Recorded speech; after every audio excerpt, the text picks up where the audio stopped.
Hello, good morning বন্ধুরা।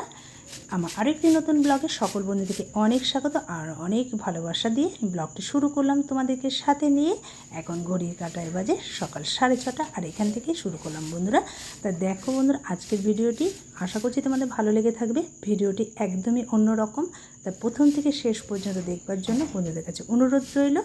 তাই চলো বন্ধুরা, আমার কাজকর্ম মানে যেটা করি সেটাই তোমাদের সাথে শেয়ার করব।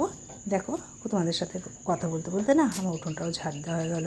আমার এই উঠোনটা কিন্তু অনেকটাই বড়, জানো তো। আর পুরোটা উঠোন ঝাড় দিতে না অনেকটা সময় লেগে যায়। আর একটু দরজায় দরজায় জলগুলো দিয়ে আসি। আর এই যে কাজ করলো সেদিনকে, কাজটা না খুব একটা মানে স্মুথলি হয়নি। কেন বলো তো?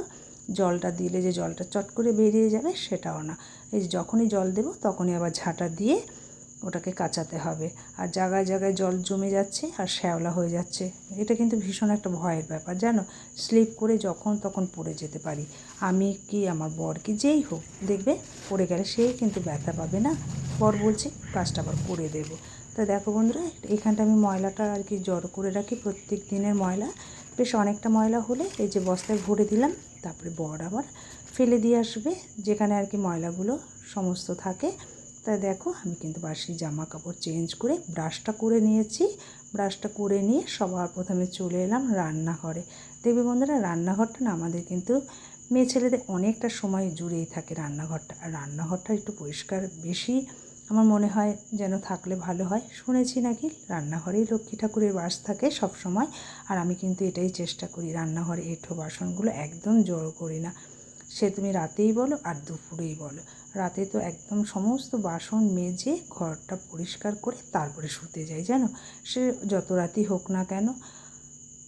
এবার শরীর খুব খারাপ না হলে হয়তো আমি সেটাকে অ্যাভয়েড করে চলি, আর নইলে কিন্তু সব সময় করে থাকি। দেখো বন্ধুরা, এই সরু গলিটা থেকে না আমরা খুব একটা যাতায়াত করি না, শুধু সিলিন্ডারটা আসলেই এটাকে যাতায়াত করা হয়। আর দেখো, 2 কাপ চা করে নিচ্ছি, জানো। যতক্ষণ চা না খাওয়া হয় না শরীরে যেন একটা এনার্জি ভাবই আসে না। আর সাথে দুধ চা আর 2টো বিস্কুট থাকবে। আর চা না করলে একদম না বরের গলা থেকে নাবে না আমার গলা থেকে নাবে, এটাই সমস্যা হয়, জানো। দেখো বন্ধুরা, 2 কাপ চা, তার সাথে 3টে প্যাটিস নিয়েছি। বর খাবে 2টো আর আমি খাবো 1টা।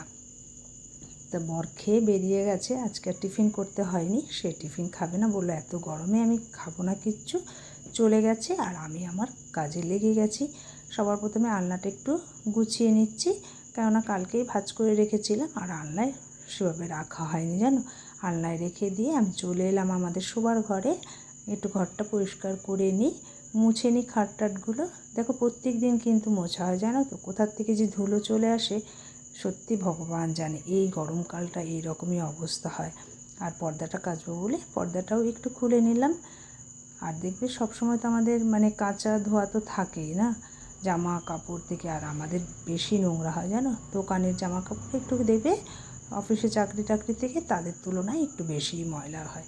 আর জানলাটা দেখো, একটু ঝুলটা ঝেড়ে নিলাম, দেখলাম যে পর্দার পেছনে একটু ঝুল হয়েছিল, সেটাও একটু পরিষ্কার করে নিলাম। আর জানলাটা বেশ খানিকক্ষণ একটু খুলে রাখবো। দেখবে খুলে রাখলে কি হাওয়া বাতাসটাও কিন্তু আমাদের ঘরে ঢোকার দরকার প্রত্যেকেরই কিন্তু, না। আর এখন এত রোদ উঠেছে, দেখবে বেশিক্ষণ খোলাও রাখা যাবে না। তা আমি একটু পরেই বন্ধ করে দেব। আর বেশি খুলেও রাখি না, যেহেতু পাশেই জায়ের ঘর, রান্না বান্না করে তো তেল কাজটা ঢুকে যাবে। আর দেখো, চলে এলাম তোমাদের সাথে গল্প করতে করতে মেয়ের ঘরে। এটা সেই মেয়ে পরিষ্কার করে সাজিয়ে গেছিল, আর আমার এটা পরিষ্কার সেভাবে পরিষ্কার করা হয়নি। এই ঘরটা না মানে সেভাবে পরিষ্কার করতে হয় না আমার, হয়তো সপ্তাহে 1 দিন করলেই আমার হয়ে যায়। আর প্রত্যেক দিন কিন্তু ঘর ঝাঁটা দেয়া, ঘর মোছা এটা থাকবেই, এটা করেও থাকি। তা দেখো, একটু পরিষ্কার করে নিচ্ছি। মেয়ের বিছানা টিছানাগুলো, মেয়ে সেভাবে আসলে থাকে না, আমাদের সাথেই থাকে। আর ভাবছি যে এবার একটা মেয়েকে একটা এই ঘরে একটা ওয়ার্ডরোব কিনে দিলে আমার মনে হয় যেন মেয়ের ঘরটা একদম পরিপাটি হয়ে যাবে, জানো। বরকেও বলেছি, দেখি আবার কবে হয়। যে বলে তো আমার শরীরটাও বিশেষ ভালো না, আমারও আবার আর একটা অপারেশান করতে হবে। কি অবস্থা না আমার শরীর, এই মানে 4-5 বছর ধরে এই অপারেশানটা করতে হবে ভাবছি। আমি তো জানতামই না কিছু, যে আমার পেটে একটা পাথর হয়ে বসে আছে। জানতে পেরেছি সেই 21 সনে, জানো। কিন্তু পয়সার অভাবে একদম করতে পারছি না। বরের পেছনে প্রায় আমার 8 থেকে 10 লাখ টাকা তো খরচা করেছি। তখন হয়তো করে নিলে, এখন ভাবছি যে তখন যদি করে নিতাম না, এখন তাহলে আমার আর কাটাছেঁড়া করতে হতো না। একটু হয়তো ধার দেনা হতো, এতদিনে নিশ্চয়ই শোধ হয়ে যেত। জানো বন্ধুরা, আমার কিছুটা বুদ্ধির ভুলেই আজকে আমার এই আবার শাস্তি পেতে হবে। দেখো বন্ধুরা, সমস্ত কাজ করে কিন্তু বাজারে চলে গেছিলাম। আর এখন গরমের বাজার না, একটু মানে তাড়াতাড়ি না গেলে না মাছও পাওয়া যায় না। তাই আজকে মাছ আনবো বলেই আর কি বিশেষ করে যাওয়া। তা 2 রকমের মাছ নিয়ে এসেছি, 2 দিন হয়ে যাবে। দেখো ফলি মাছগুলো একদম জ্যান্ত লাফাচ্ছে জানো। তাই মাছটা আবার কাটতে বসতে হবে, তার জন্য একটু চালটাও নিয়ে নিচ্ছি, কারণ একটু ভিজিয়ে রাখলে কিন্তু দেখবে, আর আমি সাধারণত ভিজিয়ে রাখি, ময়লাটাও কেটে যায় জানো। আর একটু মুটের চাল তুলে নিলাম। দেখো বন্ধুরা, আমি মাছ কাটতে আর কি, এই মাছ না আঁশ ছাড়াতে ভীষণ কষ্ট, কিন্তু এই মাছটা দেখলে আমি আনি জানো, খেতে কিন্তু ভীষণ টেস্টি হয়। এই মাছ পাতলা করে ঝোল করলে খুব ভালো লাগে। এই মাছ আনতো আমার বাবা, দেখতাম যে না মাছ এনে নিজে কেটে টেটে রেডি করে দিত আর মা রান্না করতো। আর আমার তো আর সেই ভাগ্য নেই, আমাকে কেই বা হেল্প করবে, আর বর তো এসব পারেও না, আর সে দোকানে থাকে জানো। আর আমারটা আমাকে নিজেকেই করে নিতে হয়। দেখো বন্ধুরা, আমরা কিন্তু এসব কিছুই কেউ শিখে আসি না সাধারণত, সবাই কিন্তু সংসারের চাপে পড়ে সব শিখে যেতে বাধ্য হই না। যেমন আমার মা বলে আমার মেয়েকে কিছু শেখাই না, কিন্তু দেখবে আমি মাকে বলি, দেখবে মা ও সব পারবে। আমরাও যেমন কিছু শিখে আসিনি, হয়তো পারতাম, কিন্তু এত তো কাজ পারতাম না, আমরাও তো শিখে গেছি না, ও সেরকমই শিখে যাবে দেখবে। তা দেখো বন্ধুরা, চালটাও ভালো করে ধুয়ে নিলাম, আর ঝিঙে আলু পোস্ত করব বলে ওটাকেও ধুয়ে নিলাম। আর আমি মাছটা কেটেছি বলে, মাছের এত গায়ে দেখবে কাটলেই গায়ে গন্ধ হয় আঁশটা, একেবারে স্নান টান সেরে পুজো করে চলে এলাম। দেখবে বন্ধুরা, পুজোটা করা হয়ে গেলে না বাড়ির মহিলাদের অনেকটা কাজ কমে যায়। অনেকেই ভাববে হয়তো যে না পুজোটা হয়ে গেছে, অনেকটা কাজ আমাদের আগিয়ে গেছে সংসারে। তা দেখো, মাছে একটু লবণ হলুদ মাখিয়ে নিয়ে আর মশলাও করে নিয়েছি। আর এই যে লাইলন টিক্কাটা বেশ বড় ছিল জানো, 4 টুকরো হয়েছে, হয়ে যাবে কালকে আমাদের। আর কালকে বাজারে যেতে হবে না, মেয়ের ওখানে যাব, আমি একটু তুলে রাখবো। তা দেখো, ফলি মাছটা একটু ভাজা করে একটু মাছের ঝোলটা বসিয়ে দেবো। আর দেখবে অনেকগুলো মাছ না ভাজতে না অনেকটা তেল লাগবে জানো। আর এসব মাছে দেখবে যে কোনো মাছে তেল ছাড়া ভাজা যায় না, আর আমার বরের জন্য আর কি খুবই ক্ষতি। আর দেখো সামান্য কিন্তু তেল দিয়েছি জানো, যেহেতু মাছ ভাজতে গিয়ে অনেকটা তেল মাছ খেয়ে নিয়েছে, মানে আমাদের শরীরে ঢুকে যাবে। আমার কোনো সমস্যা নেই, সমস্যাটা বরের জন্যই। আর দেখো পেঁয়াজ রসুনটা একটু ভালো করে কষিয়ে নিয়ে তার মধ্যে দিয়ে দিলাম আদা জিরে বাটা আর কয়েকটা কাঁচা লঙ্কা লাল লাল দেখে। আর দেখো একটু জলটা কিন্তু গরম করে নিয়েছি। দেখবে গরম জল দিয়ে কষালে সেই তরকারিটার স্বাদটাও কিন্তু অন্যরকম হয় জানো। বেশ ভালো করে কিন্তু এটাকে আমি আরও অনেকক্ষণ ধরে কষাবো, একদম শুকিয়ে নেব। তো দেখো বন্ধুরা, একদম জলটাকে টানিয়ে নিয়েছি।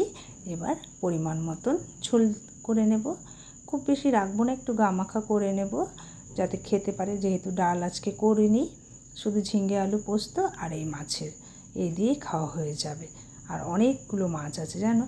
তো বন্ধুরা, আমি সাধারণত এতগুলো মাছ আনি না, আমাদের 2 জন মানুষ তো 4 থেকে 5 পিস হলেই আমাদের হয়ে যায়। আর শীতকালে কোনো সমস্যা হয় না, গরমকালটা কিন্তু একটু সমস্যা হয়। গরমকালে দেখবে একটু ডাল বড়া ভাজা এগুলো বেশি ভালো লাগে খেতে, কিন্তু ওই যে 2 দিন মাছ খাইনি বলেই আজকে গেলাম, একেবারে 2 দিনের জন্যই এনে রেখেছি।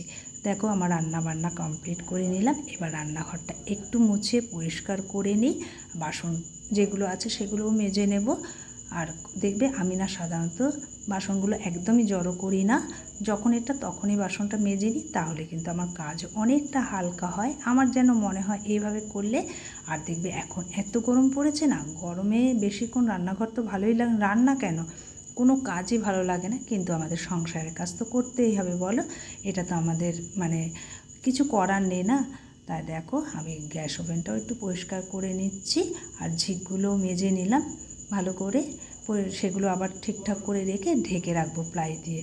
আর আমার চিমনিটা না যেখানে আর কি তেলটা জমা হয় সে জায়গাটা একটু মানে ফেটে গেছে মনে হয়, দেখি তেল চুয়ে চুয়ে আমার ওভেনে পড়ে। আর দেখবে এই তেলগুলো না ভীষণ আঠা হয়, যার জন্য এই দোকান থেকে আমি প্লাই এনে ঢেকে রাখি, আর প্লাইটা দেখবে ফেলে দিলে সমস্যাটাও মিটে যায়।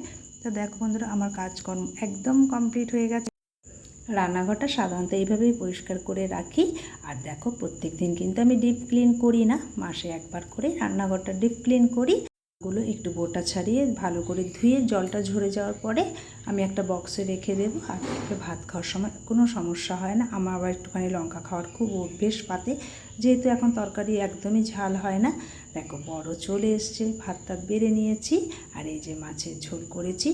আর এই যে দেখো মেয়ের জন্য এক পিস তুলে রেখেছি। আর এই যে কালকেরকার ডাল, এটা আমিই খাবো। আর শশা কেটে নিয়েছি, গরমকালটা শশা থাকে।